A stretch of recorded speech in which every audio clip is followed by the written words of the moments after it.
before I begin ranting and raving incoherently, I thought I'd tell you about Anchor by Spotify. It is the easiest way to make a podcast with everything you need to do it all in one place. And believe me, if I can do it, anybody can do it. Anchor has tools that allow you to record and edit your podcast right from your phone.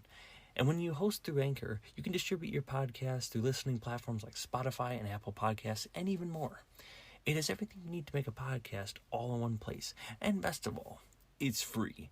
That's right, Anchor is free, and who does not like free? So if you're interested or you want to make your podcast today, download the Anchor app or go to anchor.fm to get started. That is the Anchor app or anchor.fm to get started. Greetings everyone, and welcome back to another Ludicrous car reviewer. I am back from my rather extended hiatus after, taking quite a lengthy family vacation. I usually try to split up my third season in that, which I'm now starting after these long breaks, because usually I have a couple weeks missing rather than trying to attempt to record a ridiculous amount of audio in a very short amount of time. With that in mind, I have a lot of news to catch up with, not only with myself personally, maybe even talking a little bit about my trip, but also a lot of news in the automotive world. So, without further ado, let us begin the news segment for you, because we have quite a bit of some crazy BS to get through. Let's just say mostly through some of the dumber car brands that at least exist today. Mainly from, not surprisingly, General Motors. Let's begin, shall we?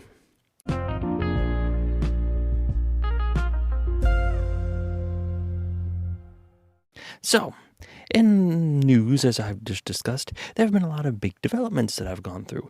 Some of them are a little ridiculous, other of them are, logical, and some are just plain insane. So, to start off with the more interesting news that I think are actually by far one of the more interesting things I've ever seen, and that is how a certain radar system is being developed for self-driving cars. This system, supposedly, is going to develop a system where it will literally be able to apparently see its way through solid objects, apparently in order to detect pedestrians or potential cars. Honestly, it's called MIMO LiDAR, a multi-radar sensor that can only be detected by pedestrians up to 650 yards, and apparently can even see through buildings. Now, I am not a genius in the world of any kind of radar wavelengths. Apparently, they're deployed in some kind of 900 megahertz C-band stuff or whatever, but the fact that they can see through stuff is actually rather remarkable. No offense, but some of the LiDAR systems I've had seen in cars are act a little wonky in that, so the fact that they can see through cars and pedestrians is actually rather brilliant. No offense, but I've seen my dad's driving as of late, and I don't think it would hurt him to have something like this in his car. Let's just say, while on our trip, he's had a couple of close calls, let's just say. So honestly, a lot of people are rather obstinate to self-driving cars, but if they can improve systems like this where you can see around a corner, believe me, just driving around on my little Charger and that, believe me, I would love to have something that would tell me if a car's oncoming, if there's a bloody wall or a giant bush in the way in my state. It would be brilliant and I would love it. So some people may complain about self-driving cars and how they're going to ruin it, but personally, I can see the point behind this. I don't want to necessarily get into a point where you have to drive self-driving cars, but if they can develop systems like this that could be useful to me, that I don't need to be as concerned, I'd still want to look, but because I don't trust systems entirely, let's just say. But the fact is, I'd still want to see what this system could do. And the fact that I could pick up pedestrians walking around corners I don't see, or cars oncoming that are maybe blocked by blind spots, it's actually a brilliant idea. So personally, I have to give credit to whoever's developing this, because it is actually a brilliant concept that I think, honestly, not a bad idea. In other news, we have another car being announced. Apparently, ways down the road at this point, in 2026, the Scout plans to be re-released by Volkswagens. You know, that SUV-type looking car. Apparently, it's going to be an EV, and while there's some very limited information on it, honestly, it's not the worst idea. Volkswagen has been struggling in a lot of different car markets in that, and a two-wheel type of EV car might actually be a good solution for them. Some renderings and some people have it putting more along the lines of the pickup truck that was released, like the Maverick and that. Others are putting it more like a regular SUV style one. Kind of looks a little bit, some of the renderings have a little closer to Wagoneer. Personally, I think they're going to go a completely different route than that. But honestly, the Scout wouldn't be the worst idea. It was one of the more popular cars by Volkswagen ever produced. And I don't think it's necessarily a bad idea, like I just said. Well, honestly, though, the big major problem is that when it comes to Volkswagens, I don't think many people picture big SUVs. So that'll be something down the road that we'll have to take a look at and see how well that actually does. Personally, I'm not super confident in their ability to produce something like that. But hey, who am I to say? Maybe they'll do a decent job on it. They definitely need it. That's for dang sure. And speaking of car announcements, GMC has announced its AT4X Edition 1. Apparently, it's supposed to set to come out a few years down the road. I'm not quite sure when exactly. They haven't exactly given a precise date for that. But the fact is that it has needed a long since refresh. Now, there has been some preliminary photos, and I pray to God they are not true. But let's just say, with optimism, that this might be a decent refurbishing of the GMC Canyon, which, by the way, needed a long since refresh because, let's face it, a lot of their off-road models for GMC are getting a little stale at this point. Well, a lot of their Silverados are getting stale. Now, some of the renderings I have make this look hideous, let's just say. I pray to God they don't go with this, but apparently it's got a massive ass front end and some kind of weird bumper system kind of merged together. I don't know. It looks a little weird. I don't know. Like I said, I have to see how it looks. We've only gotten some kind of quick preliminary photos of it, but not too much in that, kind of like a half cut off photo. But I don't know. Like I said, personally, I'm a little leery of anything GM releases at this point because you'll find out in a minute. But honestly, it's maybe not the worst idea. I don't really have too much to say about that, but yeah, just another interesting car that might be coming out soon. But in more important news, well, let's just say, let's just get into the cars that are taking a dumper. Yep, we have a lot of recalls to get through because a lot of shit's been happening while I was away. First off, if you happen to own a 2022 or 2023 BMW iX or i4, well, let's just say, like the Bolt, you might want to park the bloody thing outside. Yep, like the Chevrolet Bolt, the car has a risk of bursting spontaneously into flame. Yep, the battery cell, once again, like the Chevy Bolt, is currently on fire on repeated occasions. Now, this is not the first time this has happened, as I just mentioned. So honestly, apparently 83 of these vehicles were affected by this recall. And it's not exactly a huge deal, at least not yet. But honestly, it's beginning to point out a rather unfortunate situation with these type of cars. Important, setting up battery electric vehicles to have a bit of a reputation for, well, spontaneously combusting. Unlike a gasoline car, which usually only spontaneously combusts if you have to be driving the thing, these things just happen to burst into flame for no random reason.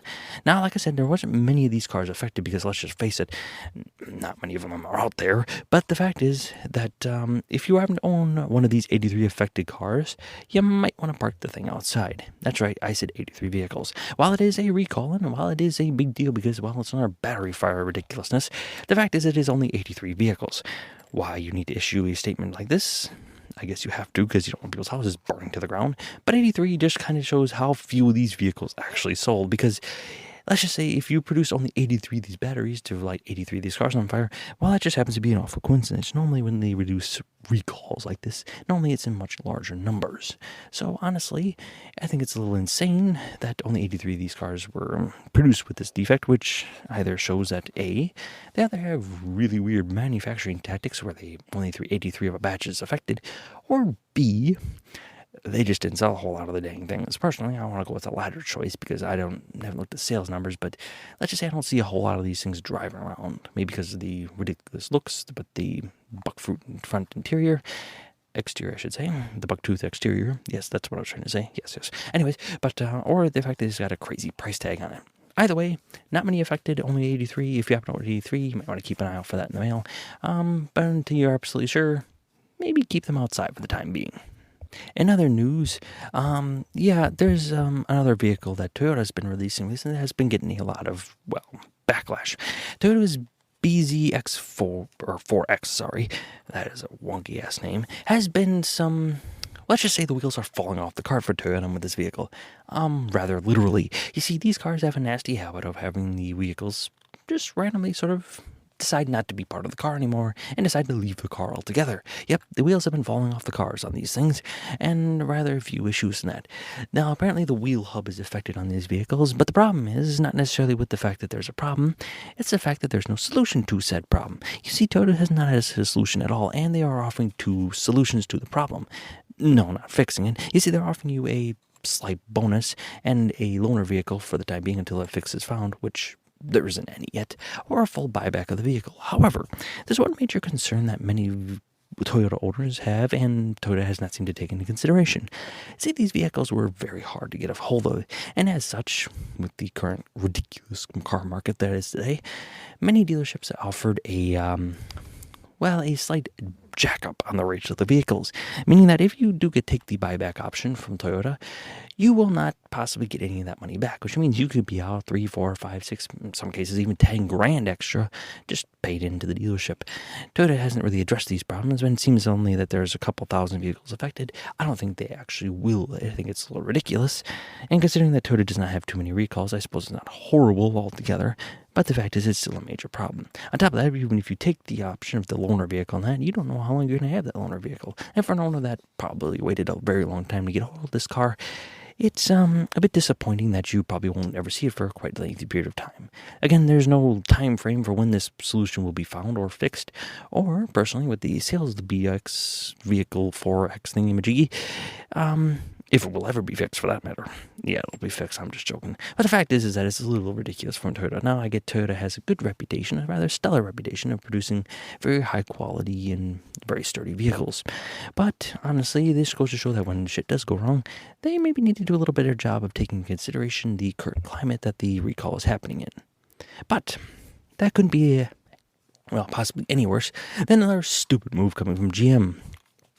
See, GM has a little rebate going on for their Chevy Bolt, and you see it's about a $5,000 rebate, a big rebate for the car, making it pretty dang cheap. However, there's one major problem with this car. You may recognize the Bolt name as being the car that last year had a lot of issues with the car bursting into flame. Well, you see, this little rebate comes with a tiny itty-bitty caveat.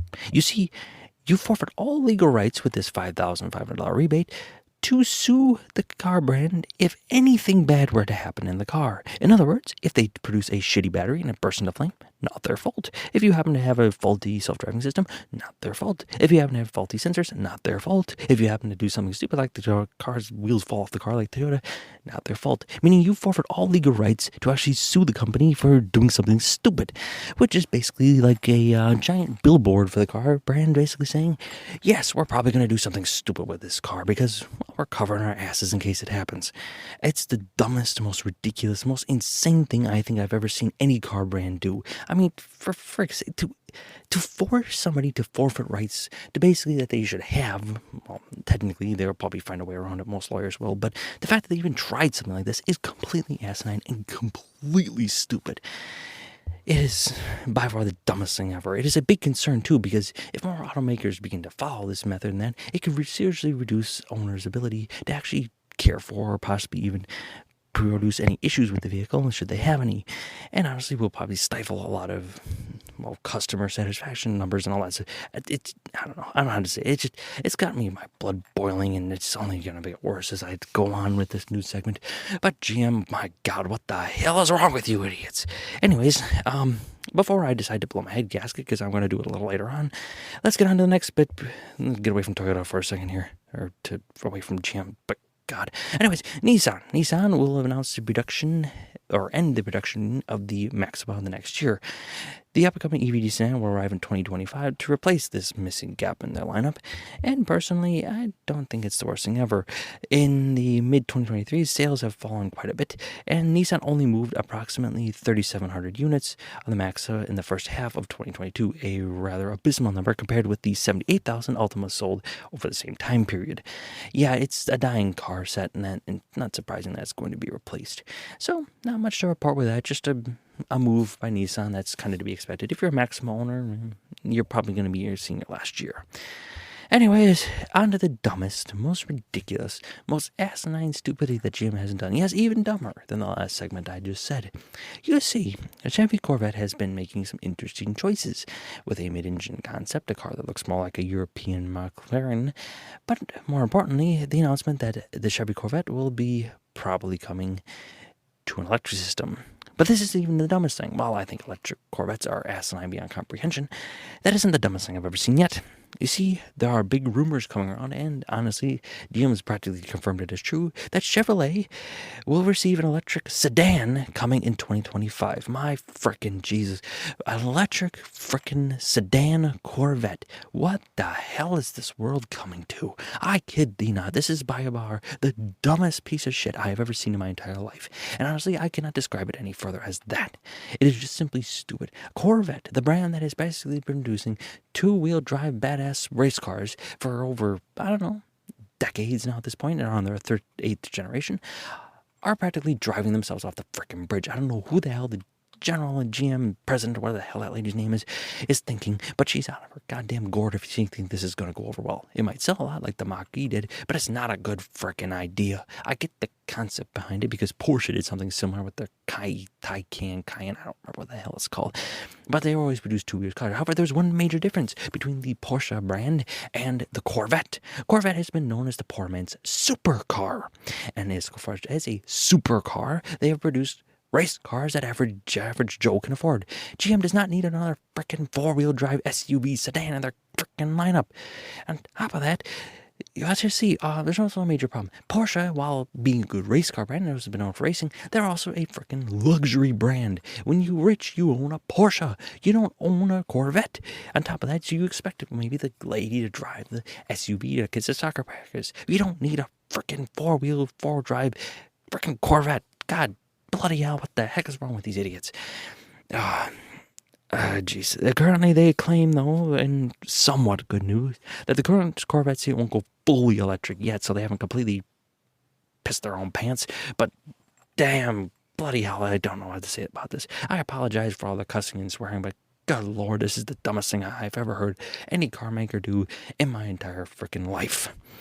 As short as it has been yet, but honestly, GM seems to be surprising me every frickin' day. With that, my friends, and that crazy insanity for an ending, I suppose we should finally end the news segment over that, well, rather abysmal news from GM. Once again, more abysmal news from General Motors. Why should I be shocked? Anyways, on with the real news and on to the more personal news, shall we?